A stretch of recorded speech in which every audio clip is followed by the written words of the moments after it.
Hello everybody, welcome to you. First bird we've heard all night in an area that's very loud. Across the river you've got the Port of Tyne Authority. We are south of the River Tyne. This is not the Tyne. This is one of 12 tributaries that we call the River Don, a river with incredible haunted significance. You're going to get the story of the Jarrow Reaper. Amazing story, and it happened along this bank. Little did most of you know, but the very last gibbet. Now remember what gibbets are? Those metal cages that you hang from a tree and you put a human being in until the flesh rots off their bones. The last gibbet ever built in Britain was placed here along the banks of the Don. One of the very last murderers here has a very strange story, but we'll get to that later. Jarrow. Why is it called Jarrow? Well, that's what we're all about here on The Ghost Historian. My name's Alan Robson. Behind the camera, we have Hollywood Tony McShane, an award-winning producer that we are happy to have waving his lamp and his lens about for us. Now, Jarrow comes, and most people in Jarrow won't know this. The Jarrow were the name of a tribe of Anglians from Lower Scandinavia and Germany, and they settled here in the north of England. A Germanic tribe, so not British, not English. The Anglians, the Angles, the English were German and Lower Scandinavian. One or two Saxons here, about two. And they were a warlike tribe. That's how they conquered this whole patch of land. And the name Jarrow actually stood for fen dwellers, because these people came from a part of Germany that was very much like the Norfolk Broads almost. Now, back in the day, this dark, black and deadly river, a river that's got bodies in it and tales to tell. You'll not see many fish leaping out of this sucker. It looks black as oil, black as pitch. And the stories that it has to share are darker even than that. Now these fen dwellers, this was fenland. And I think an awful lot of the Angles at the time saw it and thought, this looks remarkably like our homeland. So they settled here. And this is a dark, slippy, slidey kind of night we're going to have this evening. So just get used to the idea. We'll take off the necromancer for the moment, although we'll have plenty of it across the night. Now we're going to head along here. Tony, if you want to lead the way, feel free to do so. Stories. Whoa. I think we're going to have to make sure that we ignore a lot of the noises that we get. We're taking it slow along here because Slack Road, a lot of people have heard of the Jarrow Slacks. I once made a record called Radio Jarrow Slacks with Mike Neville and George House when albums were 33.5 revolutions per minute. The fen dwellers lived here. Also along this river, this very river, was where the Vikings pulled up. They would take their longships off the Tyne so they couldn't be easily seen, come down here, land perfect for an amphibious assault. Jarrow Monastery was one of the richest Christian buildings in all of England. So it was the perfect target for the Vikings with its rich clergy, the venerable Bede. And, oh, nearly went over. And other than Holy Island, the Vikings had more success and more treasures from raiding the Jarrow Monastery. See, we're out of all of the tangles, and there is that Black River again to the left-hand side. They called the walk along the riverbank, although it seems far more precarious now. And if, Tony, if you cast a glance to your right-hand side, you'll see modern-day technology standing over us like the Iron Man that it is. But this was monks. Oh, down a hole. This was the monks' walk. Well, often the monks didn't walk. They ran like hell from the Vikings, who hated the hypocrisy of the church. But you've got to look along here, because this is where people have seen spirit. This area here. A lot of people believe that around where this monstrosity is was where the original gibbet was. And if that's the case, it's worth remembering, because this is the land of the Jarrow Reaper. The gibbet was taken down in 1856. Now, question is, have you heard of the Jarrow Reaper? Because if you haven't, it's just the first of a hatful of stories we've got for you. The Jarrow Reaper was a man called John Adams. He lived in this neck of the woods, and he was possibly one of the North's worst serial killers, yet none of his crimes were ever proven. Around that time, older ladies living in and around Jarrow were dying. Well, there's nothing new about that. When you get to a certain age, especially back in the days where medicine wasn't as good as it is today, elderly people pass over. And if you've had someone that you've lost recently, you have my heart. I'm so sorry for you. Just remember, they're moving on to somewhere fabulous and glorious and a brand new adventure that hopefully they will enjoy. But my love to you if you've had a loss. Now imagine all of these elderly women, and we're talking 30s, 40s, in the small villages that would eventually make up Jarrow. What John Adams had been doing was waiting till the elderly ladies, who always lived alone, were in their bed. He would force his way in, steal whatever he could, but only steal what most people wouldn't notice. Always leave a few coppers in the purse, but take the rest. And he'd go over to the old woman in bed with a pillow and hold the pillow over their faces. And when, of course, somebody comes to see how she is, or the family arrive, or the next door neighbour gives a knock in the morning, the old woman's gone. Now, he happened to be in a bar, actually not very far from Jarrow Hall, which is just kind of that away, off into the distance. The distant lights through the trees, probably Jarrow Hall. We will be doing a show there hopefully soon. Now, he was having a chat with a man, and the only name that we got was Big Geordie, because he was big and he was a Geordie, ginger beard, big, heavy, stocky man. And he was saying, as he came out of the bar, and they're just walking along Monk's Walk, where we've just been, and they said, hey, you know, I make quite a bit of money. You should join me in my other enterprise. And Big Geordie said, other enterprise. I thought you were a miner. And John Adams was a miner. But he always had better clothes. He always had a bit extra money. He said, so how are you making this extra money?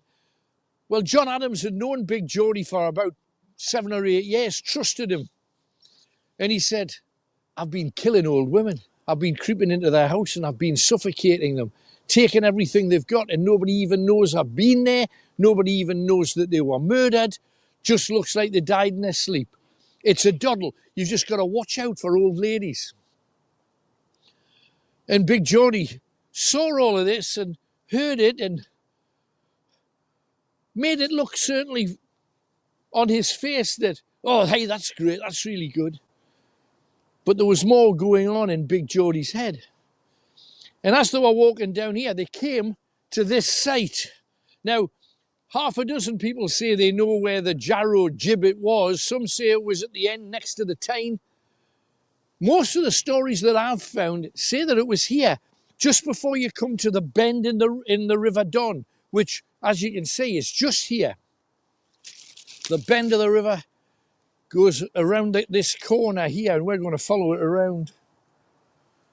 There's a story about the bend too, Dead Man's Curve. Every corner of tonight's show has amazing stories.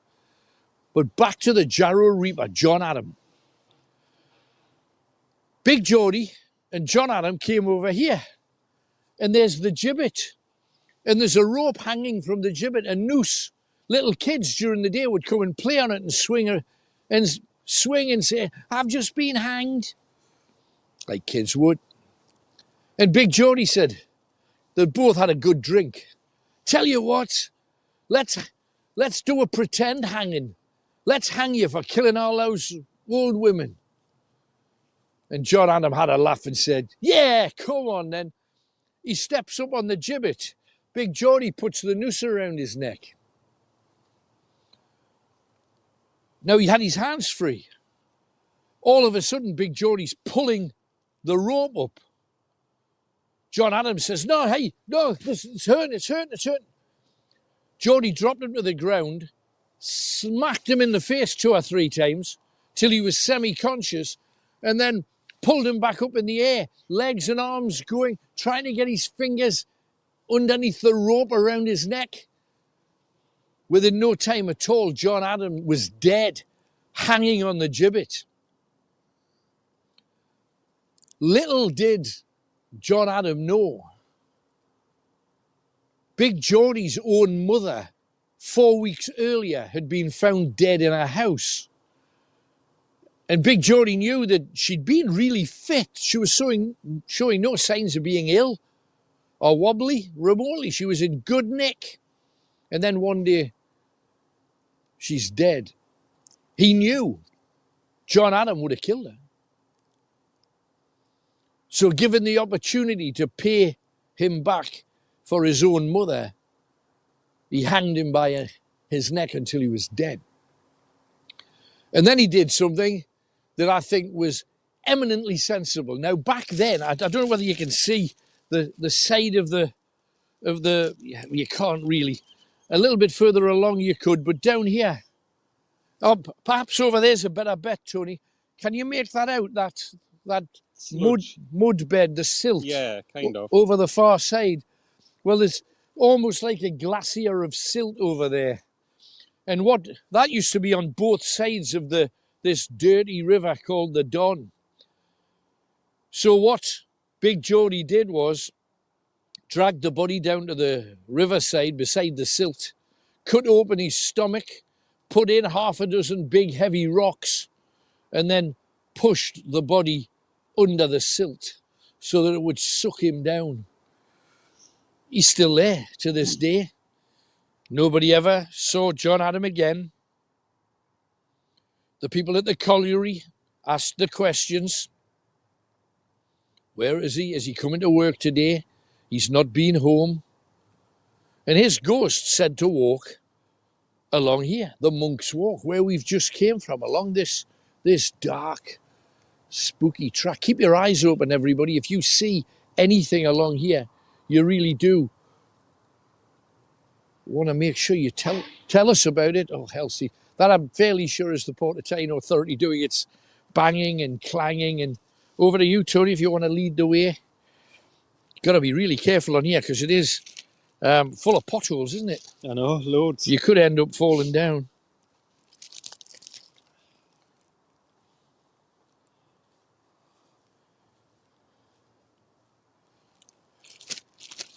Now, you know, you get 20 or 30 feet and there's another story.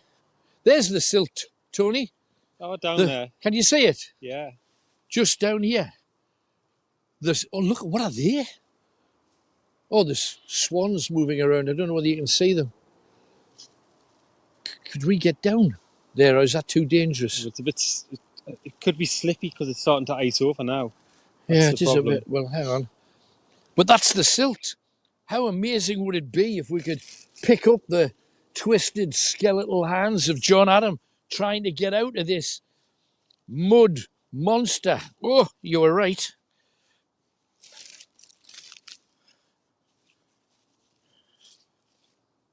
Yeah, that's the silt, all right. And you can see the water running down it into the Don, and you see how black it is.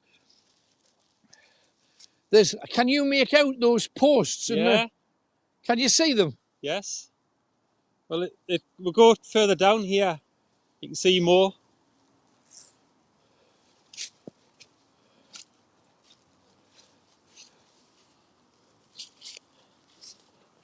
Wow. This is crazy, man.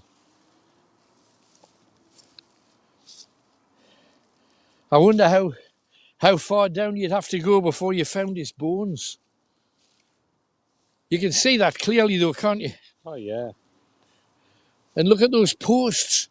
They look like people guarding his tomb almost. Look at that. Obviously the posts were put in there long ago, but after the Vikings used to bring their longships up here. How incredible is that? I'm so glad we got down to this. Do you see the top of a skull anywhere? They might at home. Well, I hope so. Look at this place. Look at the swans as well. They're beautiful. Hello, boys.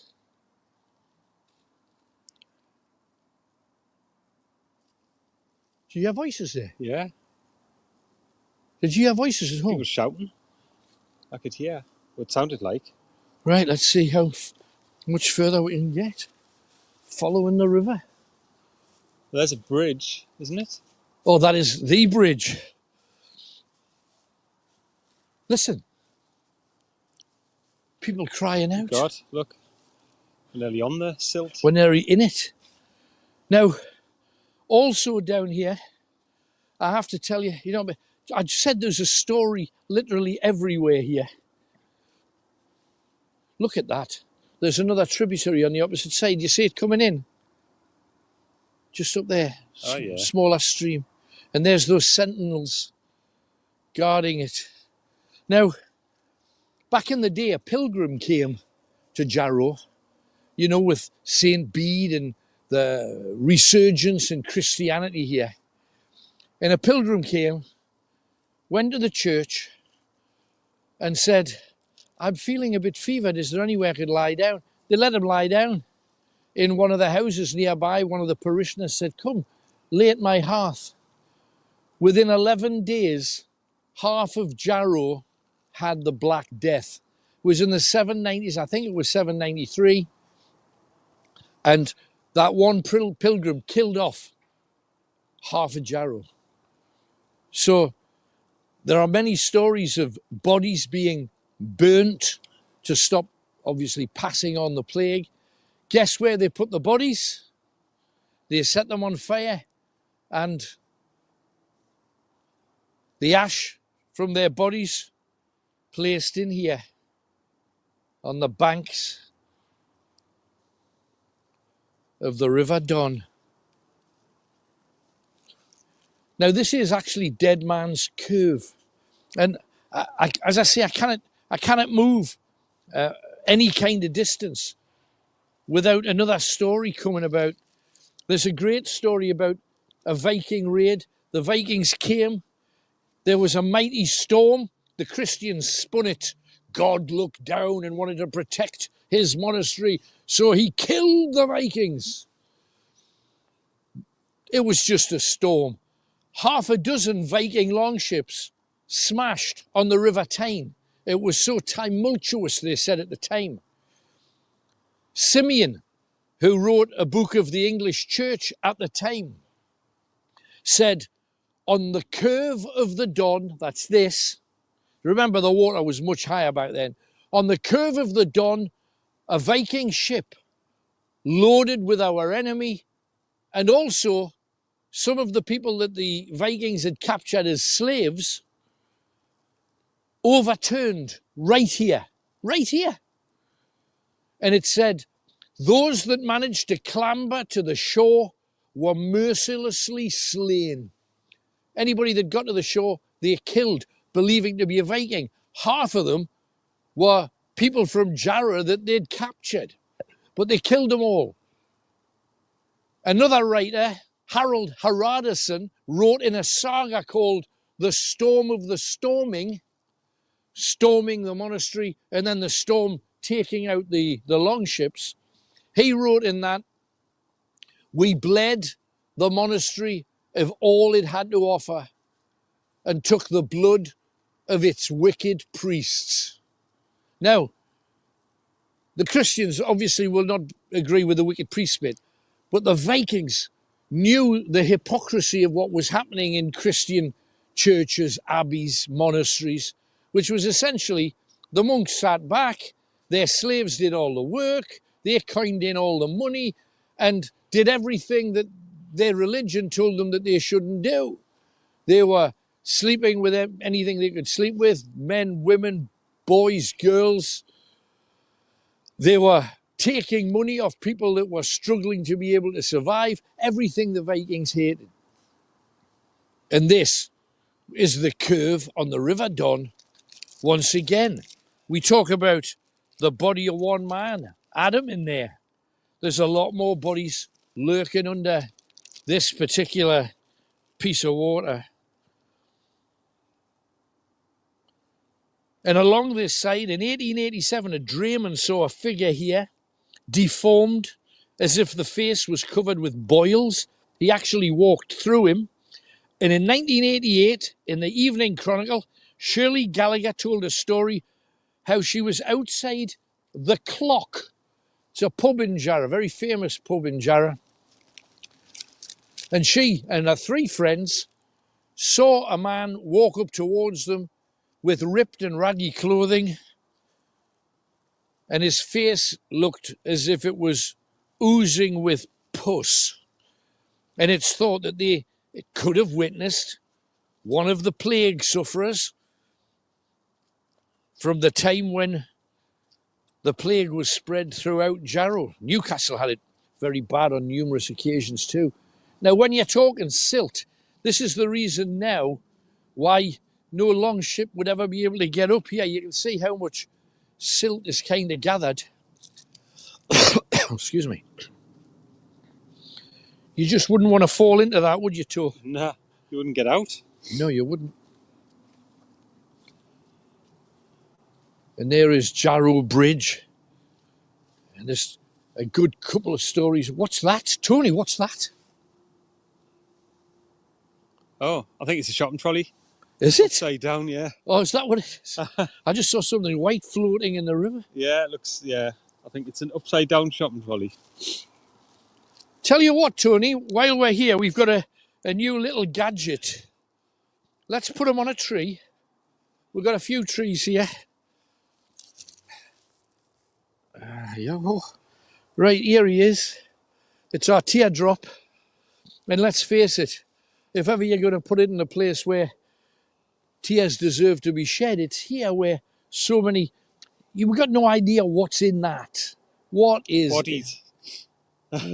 in all of that? So, what I'm going to do is I'm going to find a tree limb here. Oh. Just one of these two.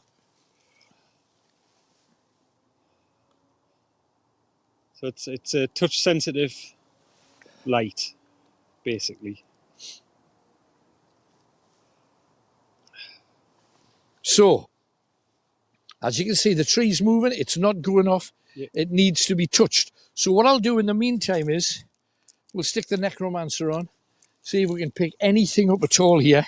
We've got another place where we must necromance, but that's a little bit later, a little bit further down the track. See what we get here.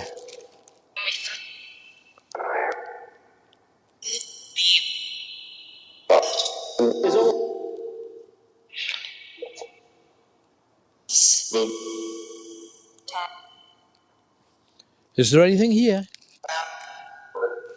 Is there anyone here?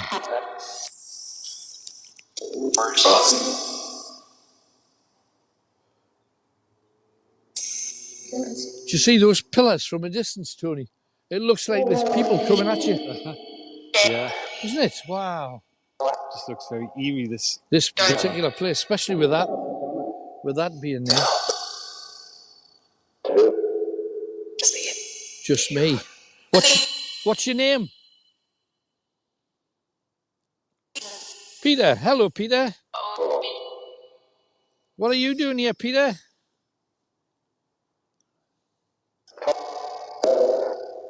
Come on, Peter. Tell me why you're here. Tell me why you're here. Come on. Just move this. Make this move. Come on. Make this move.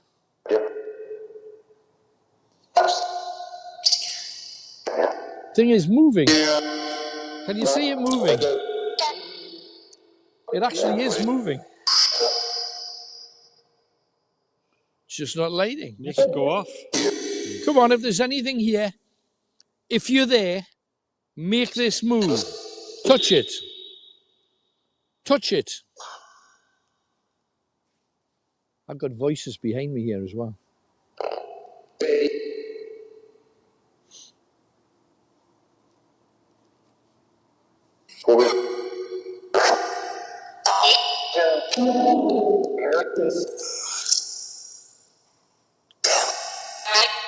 Jeff, trying to carry so much stuff all together. If there's anyone here, talk to us. Talk to us. If there's anyone here, talk to us.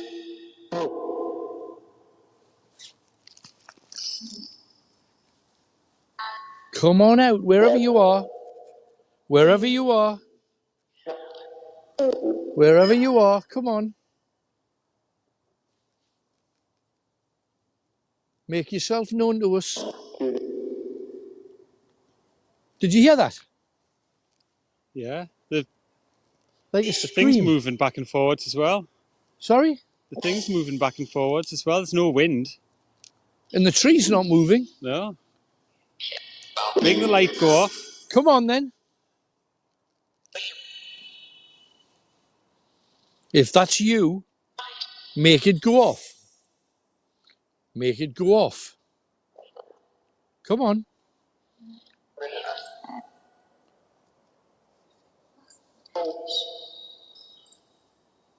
God, it is moving, isn't it? It's not going off though. Peter, if you're there, who else is there? Henry. Hello, Henry. Henry? Yes. Did you pass here, Henry? Is this where you died? Yes, man. Sound like yes, man. Did you die in the water?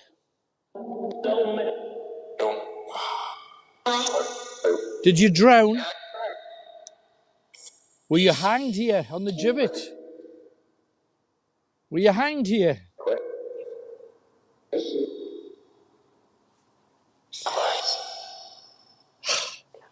Damn. I wanted his debut, but if there's nothing here, there's nothing here.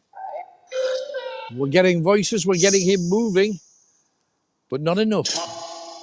Tony, I'll let you just slide him back in your poke. We'll try him again somewhere else.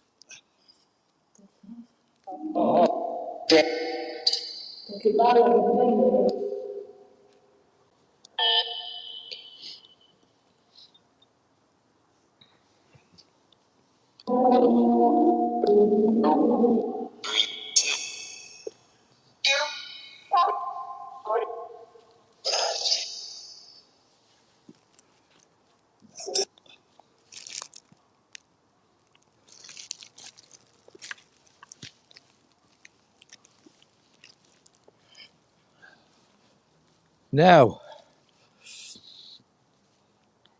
in search of spirit, this, to be honest, this is, out of all the places that we've been, this has probably one of the best ghost stories. But if I asked you what is special about this bridge, 9 out of 10 of you wouldn't have a clue what the most famous thing about this place is. First of all, the ghost story is from a long time ago. It's from the 1800s. But in 1921, a company of the IRA came to this bridge and bombed it. They bombed this incredible bridge. The cobbles, obviously used for horses. And the IRA came in 21. They blew the bridge up. The explosion broke into a gas main, and the gas main exploded. Miraculously, not a single soul was lost. That happened in 1921. How could you ever believe such a thing? Absolutely incredible, true story. Jarrow Bridge over the Don. Now, literally about 300 yards over there. I don't even know whether you can see it in the darkness, but there is another bridge. Oh, there it is. Do you see it? Oh, yeah. That's the car It's bridge. very slippy.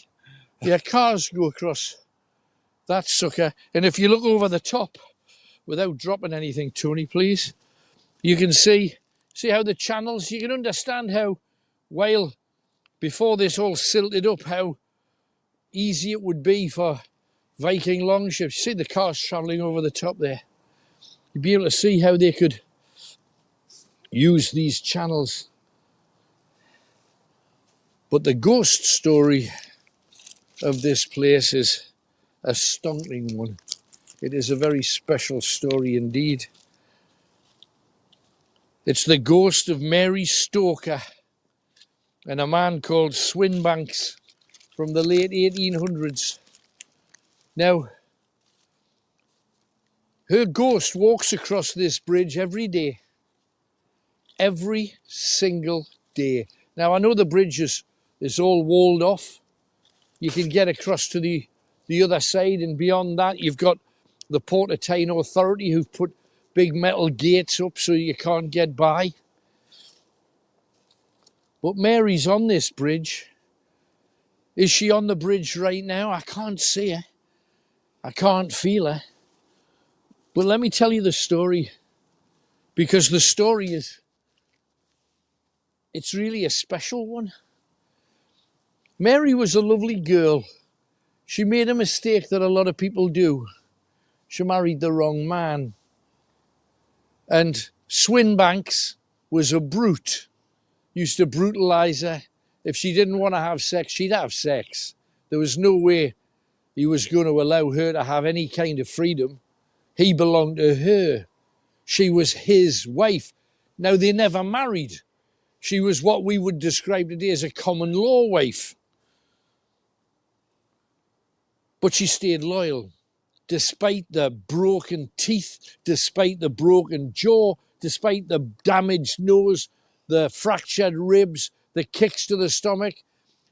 He helped her miscarry a child.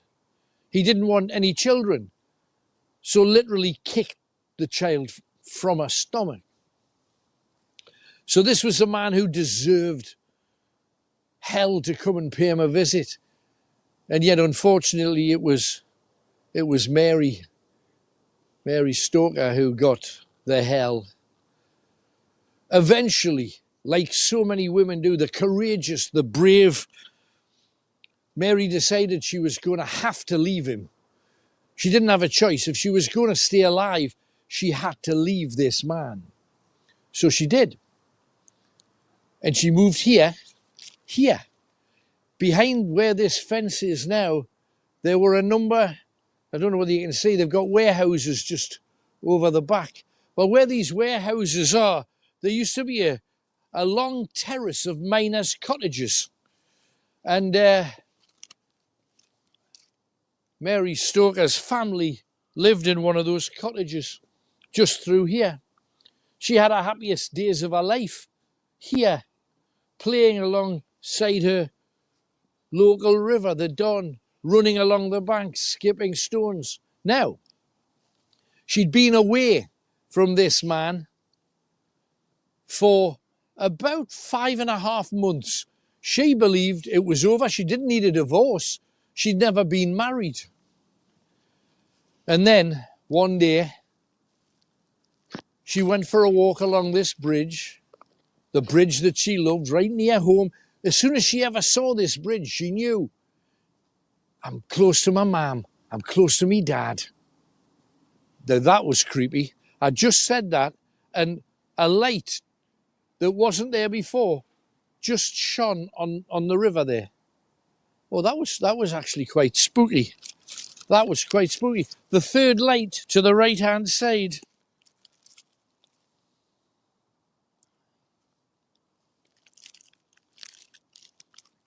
That was odd.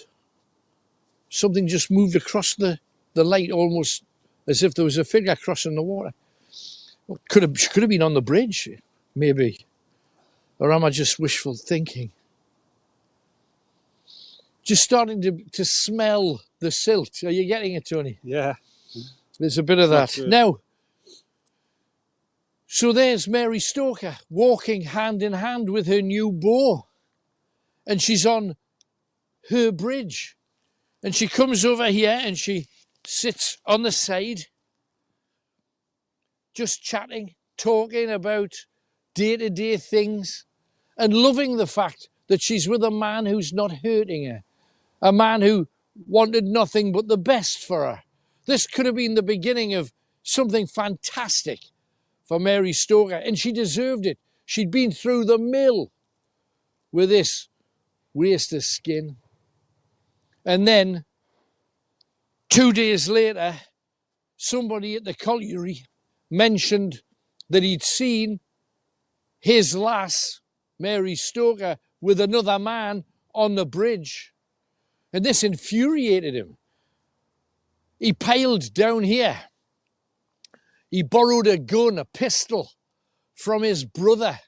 And he came down here, walked across the bridge, went to the house, kicked the front door in. Mary's mother came out and says, "What do you think you're doing?" He said, "Where's Mary? She's nothing to do with you anymore. She's nothing to do with you." He shot the mother in the shoulder, pushed past her, looked in all the rooms. Mary wasn't there. Mary heard the shot. She was running towards the sound. She was running from the opposite side of the bridge, just along there, where that tree is, coming round the corner, chasing. What's happened? I've heard a gunshot. I've heard a gunshot. Mary, if you're here, do come out and show us. Mary got pretty much to where the bollards are. They probably weren't there at the time because carriages could come and go. And she saw Swinbanks at the opposite side of the bridge, coming out of her mum's cottage with a gun in hand. She ran. Suddenly a shot was fired and Mary went down before she could get off the bridge. It was said she was about 10 feet from the end of the bridge, which would make it about there, right in the middle, face down, bleeding from a wound at the base of her neck, just here, on this very spot. Swinbank superior braggart that he was, arrogant, came walking up, turned her face to his and said, "You think you can live without me? I don't think so." And fired a second shot into her head. Obviously, she died right here. And this is Mary's Bridge to this day. Keep your eyes open. Look along the bridge. Is there any sign of Mary Stoker? Mary lost. Jarrow lost. A good woman. A woman who deserved better, like all battered women. They all deserve better than scum like him. Let me necromance. Has to be done. I'm going to sit just here on the base of the wall.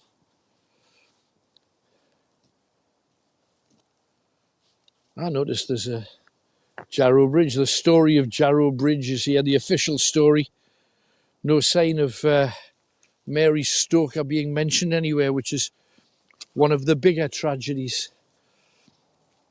Let's see if the necromancer can pick anything up.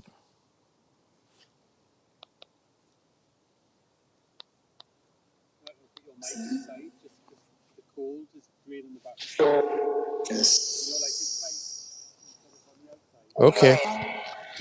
Alrighty. Yeah. Okay. Is that better? Okay. Can you still hear?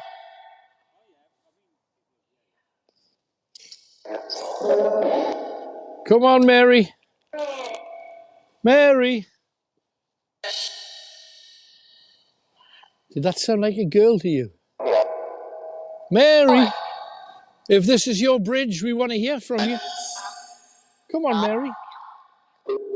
Come on, Mary.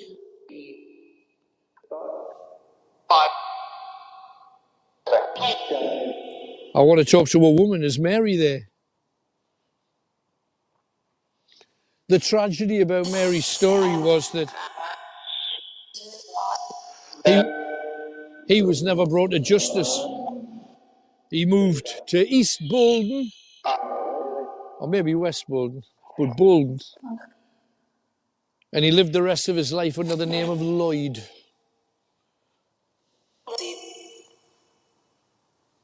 Are you there, Mary? Any sign of you, Mary? Mary? Are you there? Talk to me, Mary.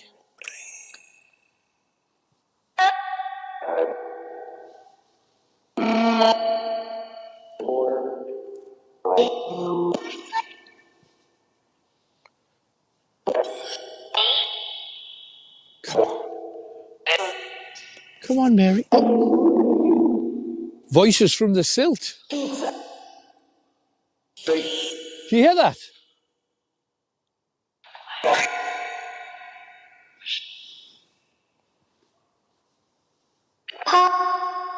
Is that you, Mary?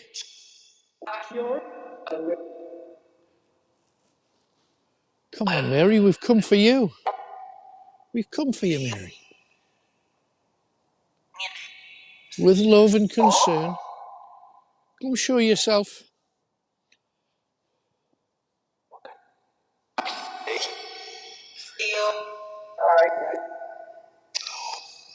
Talk to us, come on.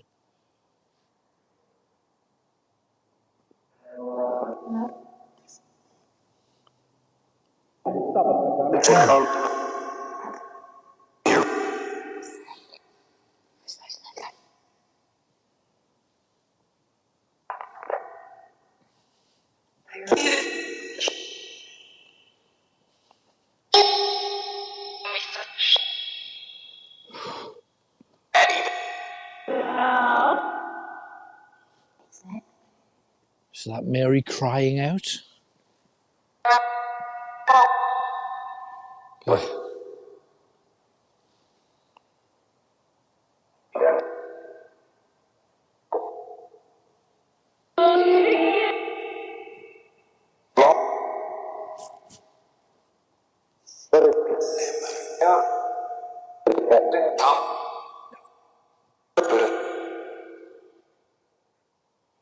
What is that?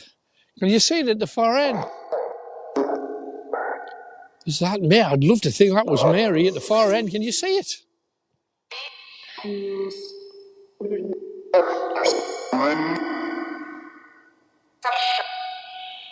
Is it just me, Tony? Can you see on the left-hand side at the opposite end of the bridge a figure?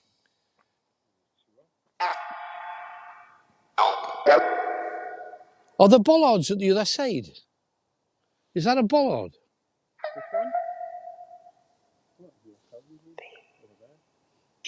There's people behind us. There's people behind us, no question about it. Or not people, if you know what I mean.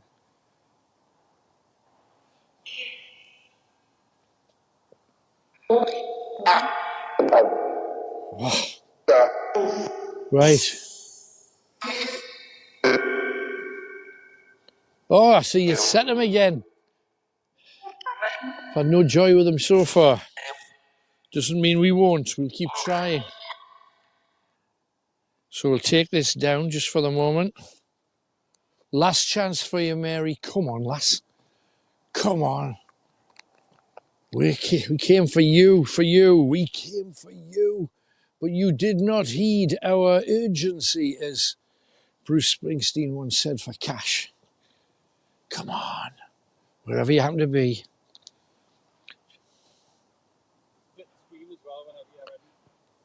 There's no bollard at the other side. What was that we picked up? Oh, I hope so. There was a figure just there. You see where those grasses are, those big bushy grasses? Oh, I hope so. Right, so what have we had so far? We've had a murder, a wounding, a Viking shipwreck, the massacre of anybody that climbed out of the silt, dead bodies being sunk in the silt.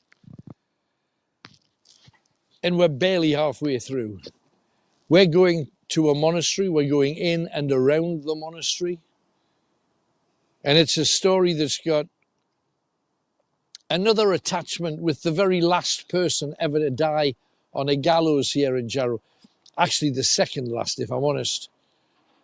We're going to take you to where he's buried. And it's quite a shocker. We also have many, many more stories because Jarrow, from a Christian and religious perspective, from a Viking perspective, from a Victorian murder perspective, so far has been amazing. We'd love you to come into part 2. We reserve that for our supporters who are incredibly cool, very sophisticated, very worldly wise, and they know a good thing when they see it. Tony, if anybody would like to join us, how do they do it? Well, there's a link in the video description. Just hit that, join on Facebook or YouTube. Just click part 2s and they'll be there once you join. Part 2 will be waiting for you. And you don't just get the part 2 for joining. You get 3 to 4 years of other shows that we've done every week, right away across that whole period. So for something like £3.50, I think it is. What is it, £3? £3 on YouTube, £3.50 on Facebook. There you go. So it's a doddle. It's a nout. It's less than a cup of coffee per month. So if you'd like to join us, please do, and we'll see you on the flip side. We're going to head towards that monastery right now.